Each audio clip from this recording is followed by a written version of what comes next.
Welcome back to the DNA Pest Control Podcast. I got nothing to say. Nothing? Nothing. I don't know. I was trying to think of something to say, but nothing came out. Oh, well, I'm Aaron. You start with that. Hey, Aaron. I'm Daniel.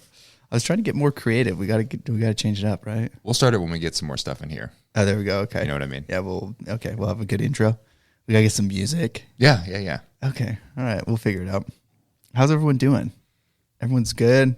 I hope you're loving life, being a tech, being an owner, being a manager in the office. I don't know who's listening, but today is going to be a fun one because we actually had a fun day. I enjoyed it. Yeah, it flew by for me. It did. Mm-hmm. Yeah, at the end of the day, I was like, oh my gosh, dude, we're just doing the back of your truck. Get out of here. Like, this is crazy how fast the day went. Mm-hmm. But what we did here on Fridays, we do meetings. And I don't know, every pest control company is a little bit different on what they do and how they run things.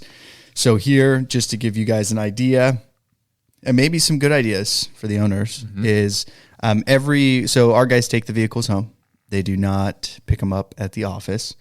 So they take the vehicle home. They get to walk outside, jump in the truck, and start their day. Mm-hmm. So there is no drive to the office, have a meeting, do all that, then go get your day done, bring the truck back, blah, blah, blah, right?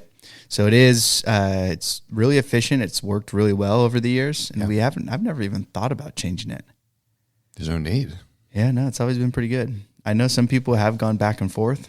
Mm-hmm. I've never done that. So, but what we did on this particular Friday is we had a training day, and we kind of broke everybody up into different sections. And what were those sections, Aaron? Sales, office, and services. Perfect. Yeah.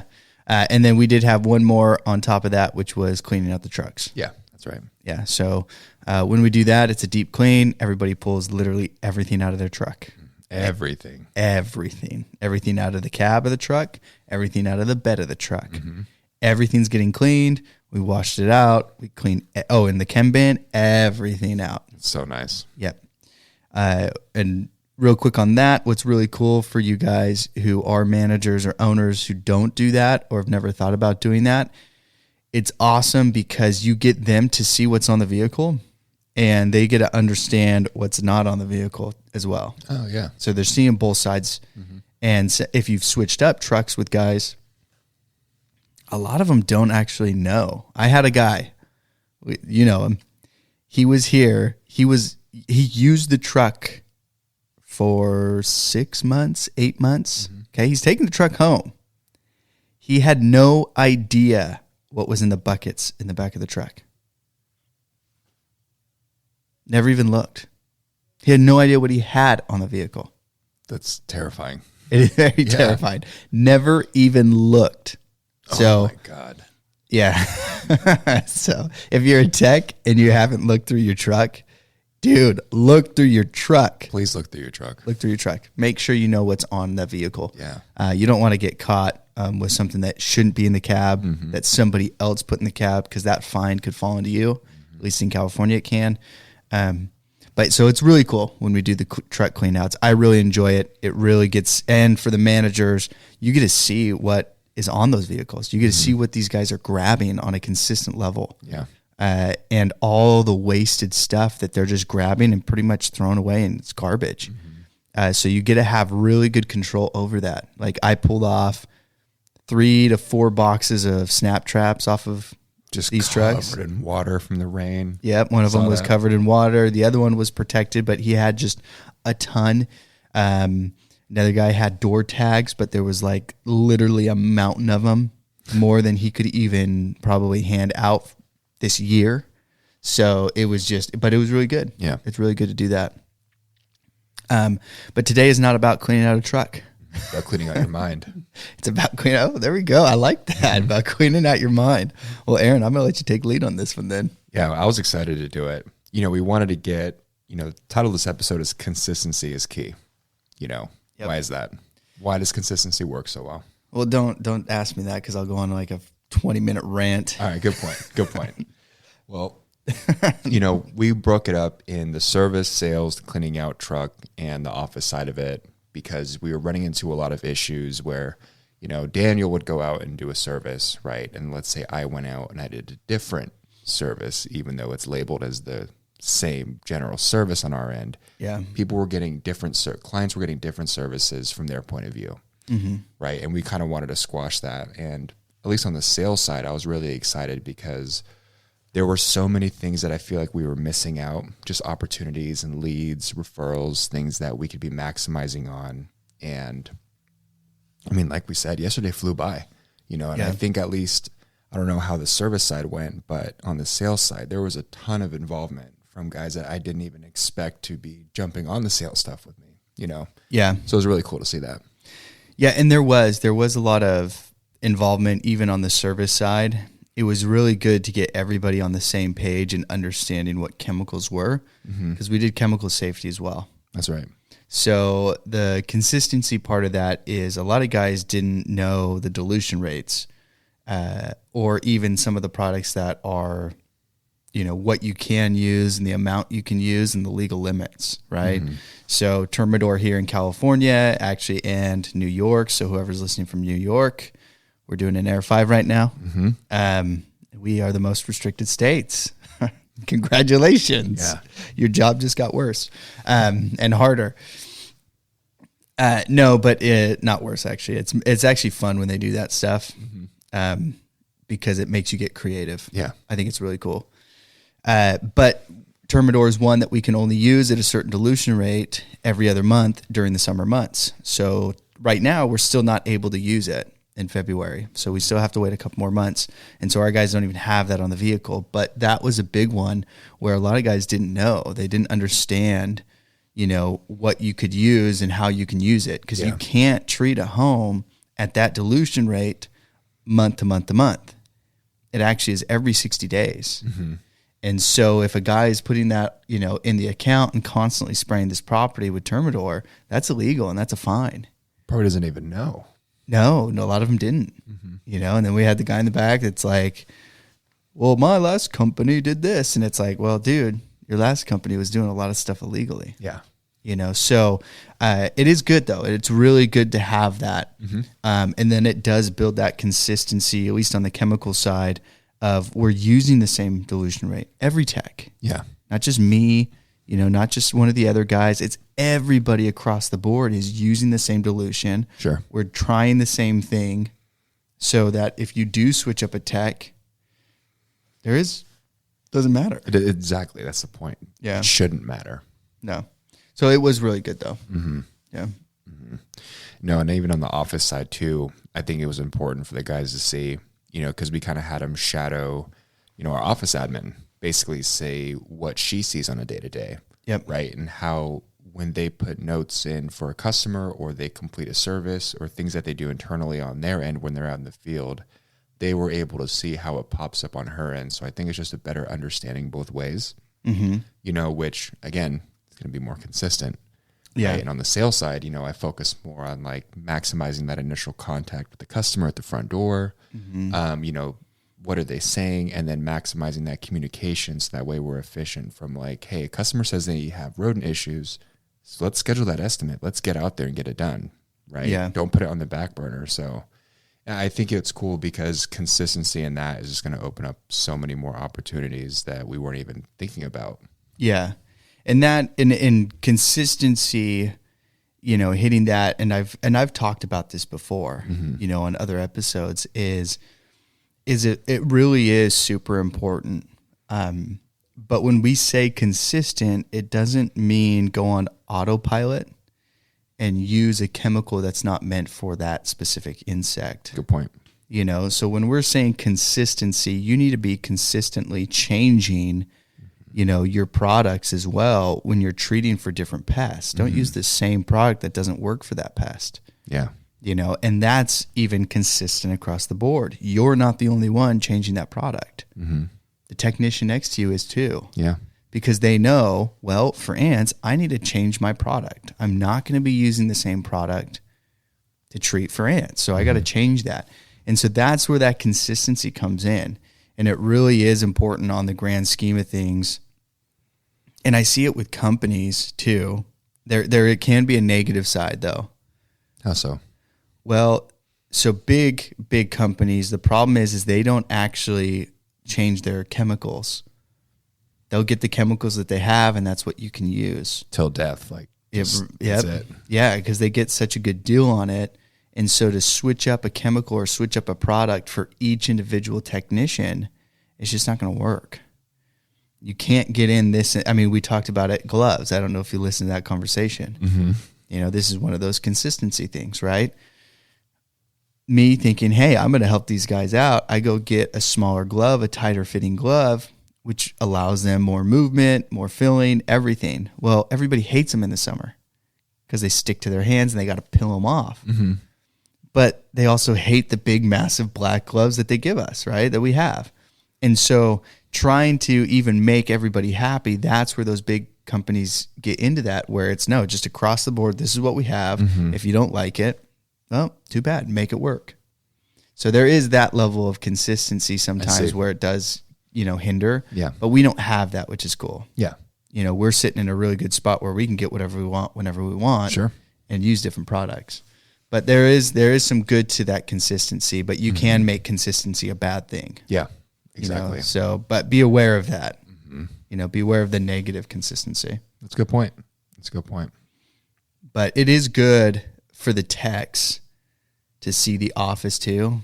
You know, hit a little bit on that as well. Mm-hmm. Is when they were sitting down, what was cool is the office was able to show the technicians, we see you on the map. Mm-hmm. We know when you clock into a job. We know when you clock out of a job. It keeps people honest. Mm-hmm. And so it's not trying to scare people, but it's letting everybody know is, hey, we're a team. Everyone can see you. Everyone can see where you're lacking. You know, so it's not to say, hey, look, we're watching you. You know, I mean, any professional sport, dude, you got 100 cameras on you. Yeah. You got thousands of people with their phones on you. You do something wrong, everybody sees. Mm-hmm. And now it's in the ESPN highlight reel. Yeah. So, you know, so you have to be aware of that. So if you're scared of that, or you're like, oh, yeah, you know, big brother type thing, I hate to break it to you, dude. That's just life. That's what it is today. That's part of having such a free job. Mm-hmm. You know, when you're out in the field as a technician, you have the truck and you have nobody sitting there, you know, in your ear in person. It's like, those are some of the things that come with it.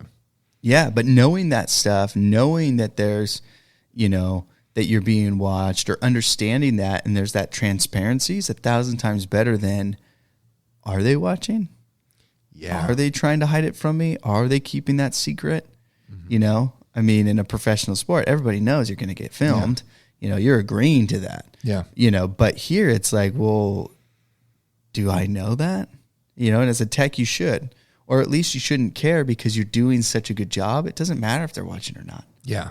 You know, and that's how I look at it. I see that on the tech side, but you're right though. From an office standpoint, there is a benefit to having them know, because like you said, it keeps them honest. Mm-hmm. It doesn't have to be a game where it's like, oh, we trust you guys to do your thing. Because obviously you should hire people you trust. Yeah. But it just keeps that accountability long term. Yeah. But and that was good. So everyone got to go through that. Yep. Right. So they got to see that. The communication side, you talked about that with them. Huge. You know, consistency of going up onto the door. And I didn't sit in that. So I have no idea what you talked about with them. Oh, no? I mean, I didn't sit in with you. So I mean, I know kind of the general sense, but I don't know what you told them. Yeah. I mean, what did you tell them? Yeah. Now you want to know. Now I want to know. No, I just we actually did a little bit of role playing there too, which was cool. Yeah. You know, and I just talked about, what does that initial knock at the door look like between you and a homeowner? You know, and I kind of gave him a scenario, right, where we talked about, you go up to a door, you know, you knock, lady comes out, answers the door. Are you saying the bare minimum just to get through the appointment? Are you saying, hey, I'm going to spray your house. My name is Aaron. You know, I'm just going to do this. All right, have a good day. Mm-hmm. No. You know what I mean? It's like, hey, I'm looking at your last services. You know, it looks like we traded for ants last time in the kitchen. How's everything going with that? You know, it looks like a couple months ago we did some rodent work. You know, how's the activity been? It's like, what questions are you asking to draw out more value from the customer, or adding value to yourself, I should say. Yeah. And people were blown away, and that made me want to do this training in the first place, is because when I went out and did some appointments, and, we've gotten a lot better across the board, but just asking these questions, customers look at you like, what are you talking about? They're so surprised, because the norm is just like, hey, my name's Aaron. I'm going to come in, do your service. Have a great day. Thanks for everything. Yeah. Nothing wrong with that, but we're just missing out on so much more. And that's what I wanted to focus on with them. Yeah, because that was good. I mean, going to Pest World and things like that, one of the CEOs, that's what he said in his class was, what are you doing or what are you not doing? And implementing just something like that, something different, something new, you could create something that you never had before. Yeah. And that is huge. So anybody who's asking those questions, and we've had a couple of when to hire a technician, what's going on here, burnout there, all these little things, it's all comes down to that consistency. And so are you consistently creating that lazy habit of going to the door and just mumbling through it real quick and hurrying getting out? Yeah. Or have you consistently made it a point to ask to go above and beyond and create an experience for that person every time you're on the door? Sure. Because we're a service company. Okay. And I'm going to break a lot of people's hearts right now. Oh, no. It's going to hurt. It's going to hurt real bad. Yeah. I can get the same product you can if I'm in your same state. So if I live down the street from you and I have a pest control company, what are you doing different than me? Absolutely nothing. Nothing. Don't try to lie to me. Don't try to create this thing. Don't put on some hat and say, we have pest control down to a science. Yeah. Okay, what does that mean? You're not making the product, person who made that slogan. Yeah. I know you're not. But it's what is that, right? Yeah. So what are you doing? The experience changes so much. Yeah. Why do you think the Ritz-Carlton is known for being the Ritz, right? The nicest hotel in the world. Yeah. The best place to stay. Why is that? It's a hotel. It's like a Motel 6. Yeah. They have beds. It's a square room. There's a bathroom connected. What's the difference? What is the difference? Yeah. A Motel 6 can get the same sheets as a Ritz. Yeah. There is no, right? It's the experience behind it. Got it. It's the quality behind it. There's that difference there. And I think that is where that consistency is. And I think that's really good to go through that with the guys and saying, okay, what are you saying on the doors? And as we start to grow, you get more help to keep that consistency. Yes, that's a huge point of it too. And then we talked a lot about the communication side of it too. Tina's communication side was a little bit different than mine. Mine was more focused on like add-on services, referrals, and questions on like pricing, and because as you're talking to these customers on the initial visit, what I was trying to get through to them, it's like they will just hand you information that we're just completely letting us fly by our head. They can talk about like, yeah, my sister had this at her house, or back in the outbuilding or at the barn, we have issues with rats getting in our feed, and to them it's like, oh, it's something that happens every winter, and it's like, no, let's go back there and take care of it. Yep. It's like, this is what we do. Like, be the professional and make those recommendations. Yeah. And I agree with you 100% on that. And I think that's where you get these massive franchise companies, and McDonald's is a great one. And people have studied McDonald's and they've like tried to break this thing apart and understand it even more. Is, they make something that is consistent on every level in every country, and it doesn't matter. Your fries here are going to taste the same in Mexico, right?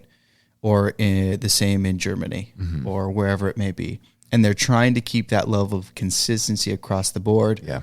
Whether you are 15 and you're working at a place, and you're making fries, or if you're 48 and you're still working at McDonald's and making fries. Yeah. They make that so consistent, and and look at what they've grown to. Yeah. And look at what they've done because of that. Is there is no change. Your fries that you ate 20 years ago probably taste the same as today. And that's why you keep going back. Yeah.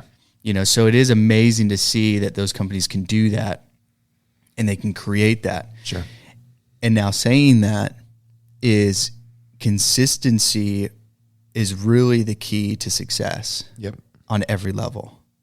If you go to the gym once a year, you're probably not going to see any changes. Crazy workout. Yeah. Yeah. And I had conversations with my wife about this because she wants to see results tomorrow. It does not work that way. Never. You're never going to see results tomorrow. Sometimes you may actually, if you win the lottery. Yeah. Right. I mean, you could have an instant, actually, even then there's a delay before you get paid. So no, never mind. Yeah. You can't get it that quick. Sorry. Unfortunately. I tried. But everything does come down to that consistency. Yeah. Are you doing it on a consistent level, but are you doing it on a consistent level that's exceeding everybody's expectations? Yep. If you're doing that on a consistent basis, you are now going to see results. And that's where you actually will see results faster than somebody else. Right. So if I'm the company that goes to the door and says, hey, how's it going? I'm here to spray. Yeah, I'll get it all done for you.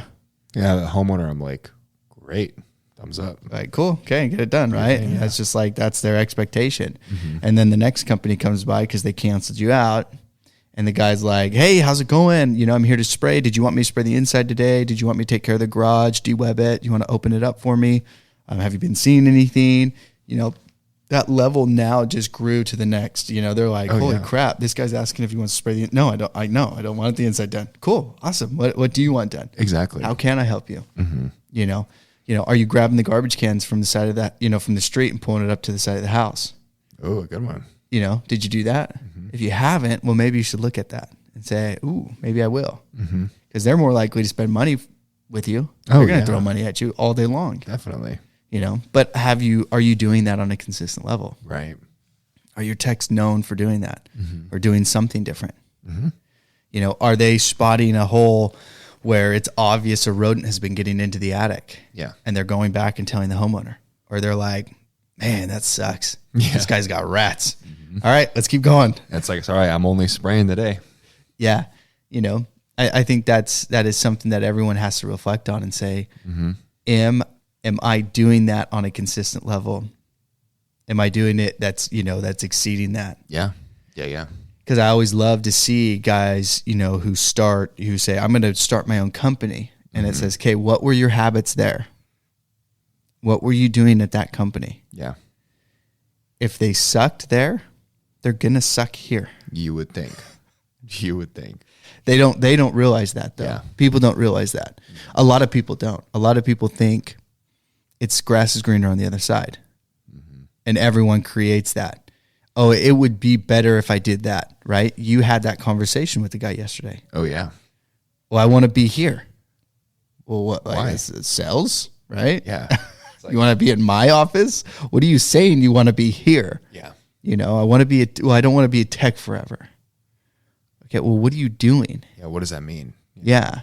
If your communication is faulty in the field in a truck, don't you think your communication is going to be faulty in the office on the phone? Yeah. Right? Yeah. People don't realize that though. They just think, oh, office is better. Aaron is happy where he's at. So I will be happy where Aaron is at. No, it doesn't work that way. Yeah. Because what Aaron's doing is not what you're doing. Very different. Yeah. That's a good point. Yeah. When people look at those pictures of, good looking people on Instagram. Oh, why can't I look like that? Because you're not willing to do what they're willing to do. Yeah. So you're never going to get there. But accept it. I mean, the sooner you accept it, the cooler life gets. Because then you're like, yeah, you're right. Their life probably sucks. You got to wake up. They got to prep all these meals. They got to eat every freaking little calorie to a T. Yeah. I think I'm good. But they understand the consistency behind it, though, and what it actually takes. Yeah. And that also goes into where your goals sit.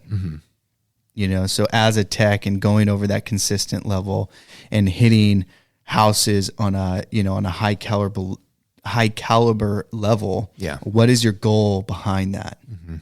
As a company, you set that and you say, our goal is to be that unique pest control company. Sure. No. I'm not just pest control company. I want to be the unique pest control company. Yeah. I want to be, not the actually, there's a company called Unique. That's great. Poor guys. They just lost a ton of accounts. But Okay. I didn't even think of that. Oh my gosh. We can cut it out later. Yeah. We won't. No, we're not going to cut that out. We're leaving that in. I hope they listen. We don't cut anything out, by the way. No, this is all original content. No, but that's what it is, right? You're creating that standard. Your goal is here. That's why we do this. Yeah. You know, so as a person, it's where are you trying to go? What are you trying to do? Why are you doing those things? Is there a point at the end of that? Why are you being the best technician in your company? Yeah. What's the point? Where are you trying to get? Because you will get tired eventually of doing that. Everybody, yeah. Yeah, if you don't have a bigger goal. Of course. But that consistency is going to get you, to that next level. But the goal is going to pull you there. Yeah. So Agreed. you do have to keep that in mind. Yeah. But so anyone who doesn't do a training day, I know we talk about consistency, and the whole point of this episode was being consistent. Yep. But training and covering these aspects and going over everything is to keep the consistency as a company, consistency as an employee, as a manager. Wherever we sit, it's to keep that across the board. So when people do get a new tech, it is staying the same. Yeah. But it's also to help us grow to that level, help us grow to be better. Before, if a rodent call came in, we never were there, right? Yeah. It was we were all over the place. Now there's a process that we created that's consistent. Exactly. And it's helped us get to another level. I agree. And now we're going to create a new one that's going to get us to that next level. Exactly. But the training day, that was really helpful to do that and to create that. I think so too. Yeah. So if you have the power to create one or to do one on your own, as a manager, as the owner, if you even have one employee, that's a great time to start these things now. You start that consistency, that habit now of training, down the road, 10 years down the road, when you have 20 techs, it's way different, but you already did it. You can say, I was doing this from day one, so it's really cool to see that. And then to know, hey, this is where we're going. And this is the reason why we're doing it. And we're doing it on a consistent level. Like training yesterday, we never did it that way before, but we're going to keep doing it now. Yeah. It was super effective. Yeah. I think so. I always had the guys clean out the trucks. That was consistent. I've done that every single year since I've taken over. We always do it. And it's either every 6 months or it's once a year. Yeah. Depending on how busy we are and how much time we have. But that will always be there. And now we're going to add that training in for sure. No, I think that's great. And you made a good point about the leaders and managers out there. And if you are a leader or you're a sales manager, tech manager, and you're looking at ways to implement this kind of consistency because things are all over the place, it's like, start with yourself. Speed of the leader, speed of the team. And I found that in this role as a sales manager and at other sales positions I've had in the past, usually sales managers, they're not always like the most phenomenal salesperson. They're not like the smartest guy in the room. They're not like this. They don't have these crazy abilities that nobody else can attain. You know what I mean? Like, I think it gets kind of like that out of reach kind of area in people's minds. It's like, no, it's like the best, in my opinion, the best sales managers, the best office managers are the people who show up consistently each day and provide the same quote unquote service for their guys, right? At a high level. Right? Someone who's always going to be willing to train, someone who's always going to be willing to have those hard conversations, to step in, to be accountable, to hold themselves accountable. It's like, I just want to get that across. Like, if you're looking at your team and, things are out of sort, it's like, where are you sitting? If things are going well, are you super happy and excited? And then when someone leaves or things go wrong, are you all depressed and sad and angry and bitter? It's like, be level-headed, be consistent, so your guys can see that. Yeah. Because you're right. Everyone does follow that. They do get to see that. They do get to understand that. And the ones that can handle it will always stick around. We've seen it here. Yep. The ones that can't will leave naturally. We've seen it here. Yep. Because, and you do have that, right? I mean, if you're a lazy manager, you don't really care what's going on, you kind of just whatever, you're going to get those guys. You're going to get the lazy guys that kind of do whatever, that are not up to that standard. What do you expect, though? Well, and you can't expect much. And most of those guys don't. Or what they'll do is they'll just complain about it. And it's, what are you doing? Are you out there proving that point? Are you out there executing on that level? If you're not, well, we know why. Yeah. We know why all the people behind you. But that's what you see. You see that with that so much, so often. Yeah. Is those guys end up falling off really, really quick because they can't stay to that standard on a consistent level. Right. People say, oh, well, you're too hard on people, whatever it is. No. I'm expecting them to be better than they are. Yeah. I'm not being hard on them. I want to see them at their full potential. Yeah. I don't want to see them at 60%. I want to see them at 90%, 100% if I can get there. That's what I want to see. Yeah. If you don't want to see yourself do that, okay, then it's going to look like it's hard. Yeah. It's going to look like the person hates you. You can manipulate it to be whatever you want it to be. Yeah. But me as a leader, when I push someone to be better, when I correct someone in that way, it's not because I hate you. It's because I know you can do better, and now I'm expecting you to do better. And I want you to feel that expectation. Yeah, exactly. Because I want to see you succeed. I don't want to see you fail. If I wanted to see you fail, I wouldn't tell you anything. Yeah. I would keep it. I'd let you fail, and then I'd fire you. Yeah. Seriously. That would be, that's a terrible leader, but that's what it is what are you doing on that consistent level? And for me, it's if I'm consistently up your ass, it's because I want and I know you can do better. Yeah. You may not believe that, so you're going to fall off. And we do see those people fall off. All the time. Yep, they fall off, they leave, and it's done. Yeah, so stay consistent. Consistency is key. Consistency is key. Consistently learning, consistently growing, consistently putting that goal to the next level, growing, hitting that goal, putting a new one. Stay consistent across the board, and you're going to see massive growth. Yep. And whatever you do, whether it is pest control or if you leave the pest control industry, you're going to see it there too. Yeah. But thanks for listening to the DNA Pest Control Podcast.